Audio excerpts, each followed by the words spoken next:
আসসালামু আলাইকুম। সকাল সকাল ঘুম থেকে উঠেই চলে গেলাম ঘাসের জমিতে গরুর জন্য ঘাস কাটার উদ্দেশ্যে। যেহেতু এখন শীতের সিজন, পর্যাপ্ত পরিমাণে সেচ সার দিলেও কিন্তু ঘাস তেমন একটা বড় হবে না। আর এই ছোট ছোট ঘাস কেটে খাওয়ানো কিন্তু এক ধরনের লস। ইনশাল্লাহ কিছুদিন পরে গরমের হাওয়া পড়া শুরু হয়ে যাবে, তখন কিন্তু আর এই ছোট ছোট ঘাস কাটা লাগবে না, তখন মাঠেই পর্যাপ্ত পরিমাণে ঘাস পাওয়া যাবে। যেহেতু মাঠে এখন পর্যাপ্ত পরিমাণে ঘাস নেই, সেহেতু এখন ছোট ছোট ঘাস কেটে খাওয়াতে হবে, কিছু করার নেই। আর এখন বিচলির প্রচুর পরিমাণে দাম। যদি গরু পালতে হয় তো অবশ্যই কাঁচা ঘাস লাগাতে হবে। কাঁচা ঘাস ছাড়া কিন্তু গরু পালন করা একেবারে পুরোটাই বোকামি। কথায় আছে, গাভীর মুখে দিলে ঘাস দুধ বুঝে নিবেন 12 মাস।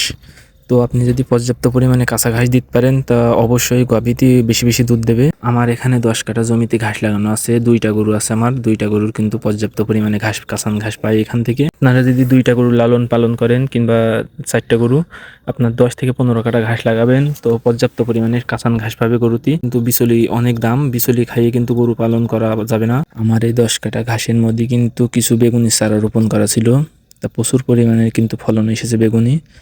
এই বেগুনগুলো অনেক ভালো। বেগুন যেহেতু শীতের সিজন হয়, সেহেতু বেগুন ঘাসের মধ্যে লাগালে কিন্তু ঘাসের কোনো ক্ষতি হবে না, কারণ ঘাস কিন্তু শীতের সময় বেশি একটা বাড়ে না।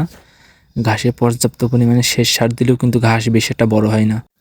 চাইলে আপনাদের ঘাসের জমিতেও কিন্তু বেগুনের চারা রোপণ করতে পারেন। শীতের সময় যেহেতু ঘাস বেশি একটা বাড়ে না, আপনারা যদি ওর ভিতরে বেগুন লাগান, ওই একই সার সেচে কিন্তু বেগুন গাছ বড় হবে এবং বেগুন ধরবে। এ থেকে আপনারা বেশি মুনাফা অর্জন করতে পারবেন। তো আপনারা দেখতেই পারলেন বেগুন গাছে কি পরিমাণে বড় বড় বেগুন রয়েছে। তো কিছু বেগুন আমি তুলে নিলাম আমার খাওয়ার জন্য। যারা গরু পালন করে তারা কিন্তু জানে, সবচেয়ে গরু পালনের সবচেয়ে কঠিন সময় হচ্ছে গিয়ে শীতের সময়। শীতের সময় কিন্তু ঘাস তেমন একটা বাড়ে না। তো যারা গরু পালন করতে চান কিংবা গরু কিনতে চান, সবসময় গরমের সময় গরু কেনার চেষ্টা করবেন। আর শীতের আগ দিয়ে আপনারা আজকে কিছু ভুট্টা লাগাইয়া থবেন। ভুট্টা কিন্তু শীতের আবাদ। শীতকালে ভুট্টা প্রচুর পরিমাণে হয়।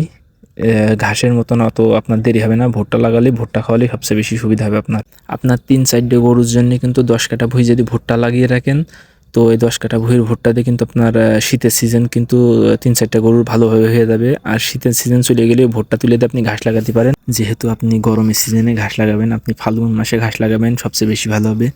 ফাল্গুন মাসে ঘাস লাগালে কিন্তু 1 মাস পরেই ওই ঘাস কেটে আবার গরুর খাওয়াতে পারবেন। আমার যে ঘাস দেখছেন, এই ঘাস কিন্তু 2 মাস বয়সী ঘাস, কিন্তু 2 মাসে কিন্তু 2 হাত হয়নি।